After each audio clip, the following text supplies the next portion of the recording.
Visa and Mastercard are two companies which represent something in economics called a duopoly. These companies are in absolute competition with each other, and combined they see about 15.3 trillion go through their systems, of which 9 trillion is Visa and about 6.3 trillion is Mastercard. Both of these companies have massive growth potential in the future as societies go cashless, but what I want to work out today is which one could be better, and I'm going to base that on the financials, the technicals, and the overall market conditions of the way payments are going forward. My name's Tyrone, it's the 14th of July, and you're watching Minipip.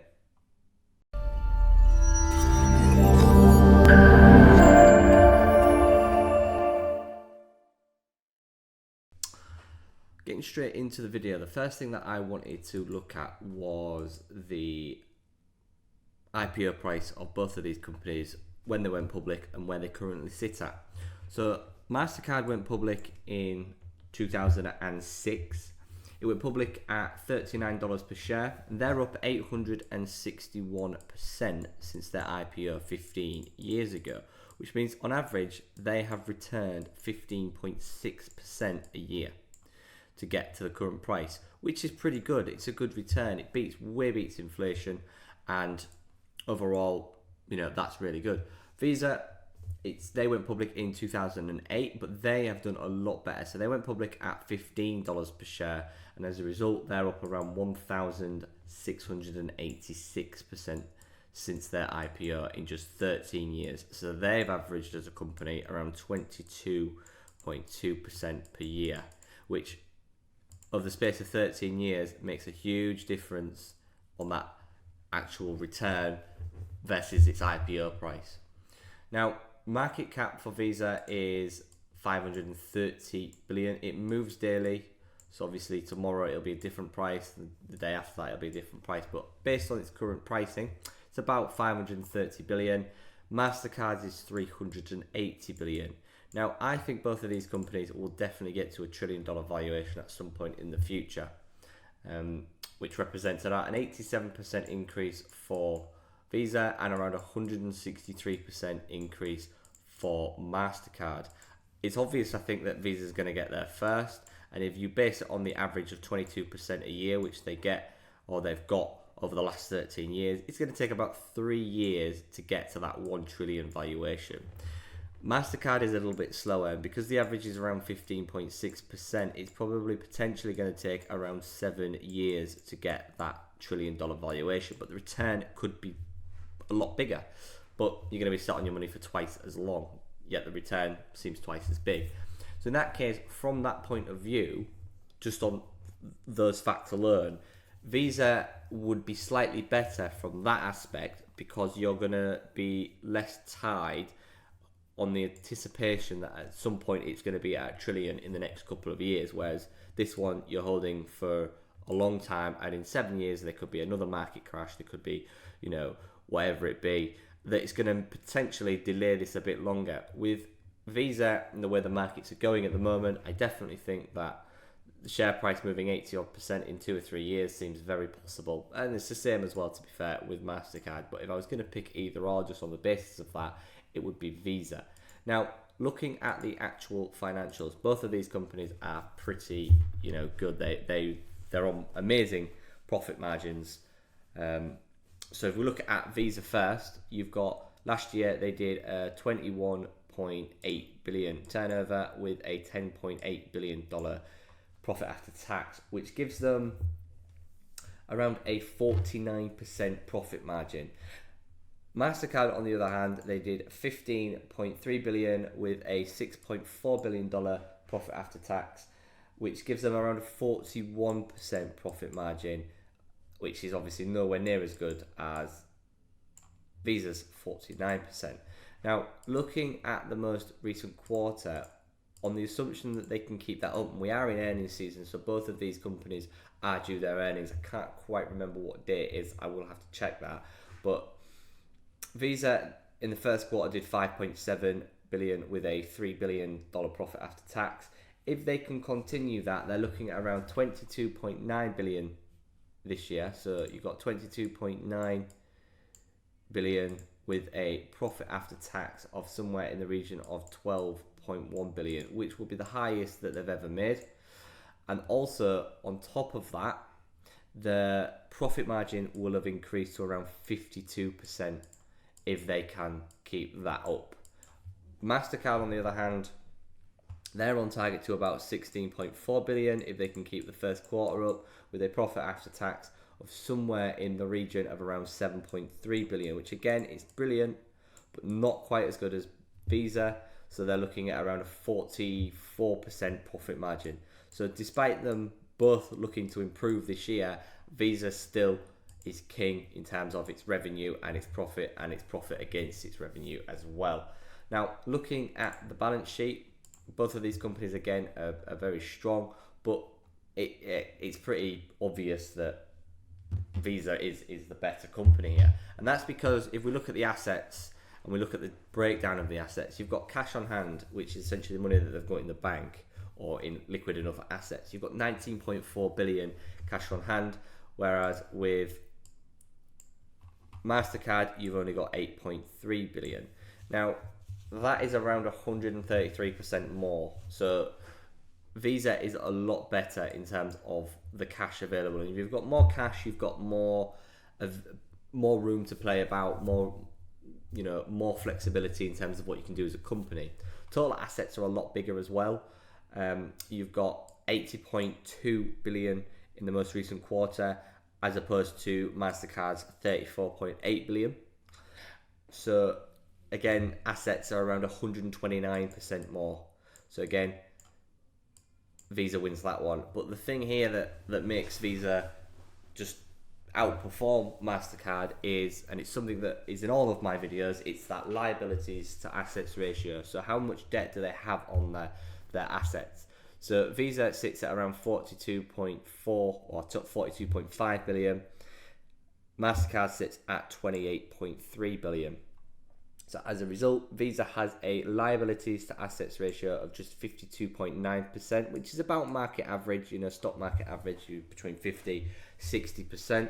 But Mastercard is at 81.5%. So they have a lot more debt, and so therefore, if I look at them in terms of health, yeah, they're both healthy companies, and there's no denying that. But they are both very healthy. But it is definitely Visa that is a lot better.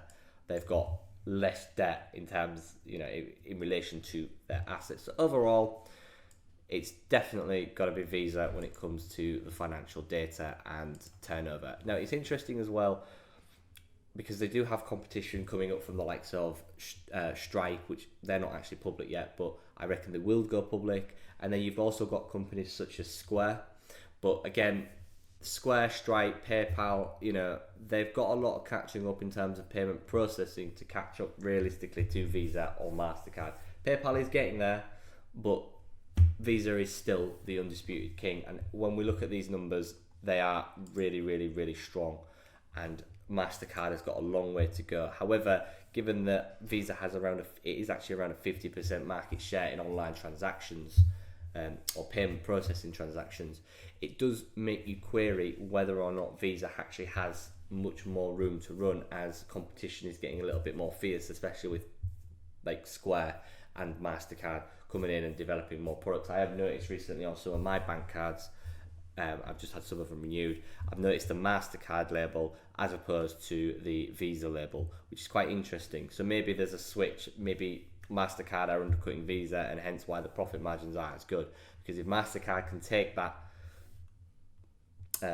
business from Visa, it's always going to be there. So it's a question of how good can Visa be going forward. I do think though that based on just that financials, Visa is way ahead of any of the competition though, and that is pretty obvious. So I was able just to quickly have a look at the earnings for both Visa and Mastercard. So Visa is first, so they have earnings due on the 27th of July, which is not too long away. Mastercard is just two days after, on the 29th of July. That's when their earnings are due. But now I want to have a look at the chart and see what the chart's telling us. So we'll start with Mastercard, and one of the things about both of these companies, because they're in direct competition, the charts pretty much just look the same. You know, they just see the same. But one interesting little thing is you can see that Visa just has that little edge, over Mastercard in terms of the candlesticks and the way that they're performing at the moment. Now, it's both of them. Well, we'll start with Visa first. They both have a trendline support, which is holding very strong, and I don't think that that's probably going to go. Visa initially broke around March, and they're continuing higher, and I just think that, you know, we're not overbought. We're at 65.2 on the RSI, and MACD is completely positive, and there's no issues there. If we put a Bollinger Band on the weekly time frame, we've also got a little bit of room there. So when it comes to Visa, the first targets that we want to be looking for are the upper band, which is 246. So the first target will be the high. Well, it's already at all-time highs. It's 246 would be our first target, which is just about there. A break of 246, we want to be heading towards 260. A break above 260, we want to be heading towards 280. One of the things with these shares, or one of the things with mega market cap companies like Visa and Mastercard, is you can't expect 20-30% gains in a week or in a couple of days. It happens over the space of months. So it is a slow moving stock as such. Now, it's probably going to get up there, come back down, and it's going to have this sort of pattern. And I reckon that pattern will stay. And unless this support is broken at around 230, would I even consider that this stock even has some form of downside? And if it did break 230, we're heading down towards that 200 level.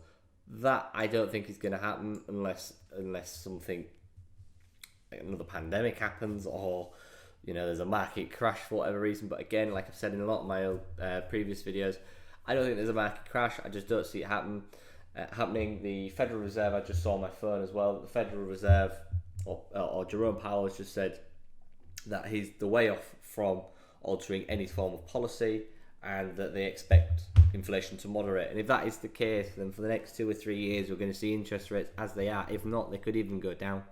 It's very possible. And even if the rates go up in 2 or 3 years, that basically means that the money is essentially undercutting inflation. So people are going to borrow, and a lot of people that borrow are going to be putting it into these markets. So Visa is very good. 280 would be the target for the next 6 months. In extension, in the next 12 months, I'd be aiming for 300 per share. So 300 is my target for the next 12 months. Now, looking at Mastercard, it's a similar situation. The only difference here is that Mastercard hasn't quite broken out to that all-time highs like Visa has. So there is potentially a little bit more room to run in terms of this one. So you've got that support, which is what we want to see. And I think that you've got a bit of a tough resistance as such at the highs, which sits about 400. And that's going to be a tough level for Visa, for Mastercard to crack, sorry. So first target for Mastercard is that 400 level. A break above 400 takes this stock towards 425. A break above 425 takes this stock up to 500. I think that 500 will be hit, but 500 is your 12-month target. I think that it's going to take a little while for Mastercard to get there, so we'll probably get a touch of 400, maybe a decline back to that support, and then further upside. So I would be looking for 400 as the first target, followed by 425, and then 500 in extension. Should look a bit like this. So we go up there, and we touch back, and we sort of head towards there like that. It's what I would be looking for. Though it would be a lot smoother, and it won't be that sharp. It could take a full year or up to sort of 9 to 12 months to do that. Overall, both of these companies are good. I have no interest in selling these companies at all. They are massive in terms of what they do. They are They are very integrated within the economy, and so there's no reason to even consider shorting these or even selling these if you hold these now. I just hold these stocks because these are companies that we can't really live, without in society, especially with the way payments are going. Now, I have written independent articles on both of these just a couple of days back, and they're already up, both of the shares. So if you want to have a look at them, just take a look on the website. We have looked at some more companies. Spotify is another company that really interests me. And I've also just recently looked at Burberry as well. So Burberry is another company which interests me as well. So if you wanted to have a look at those, you can. They're on the website. Thanks for watching.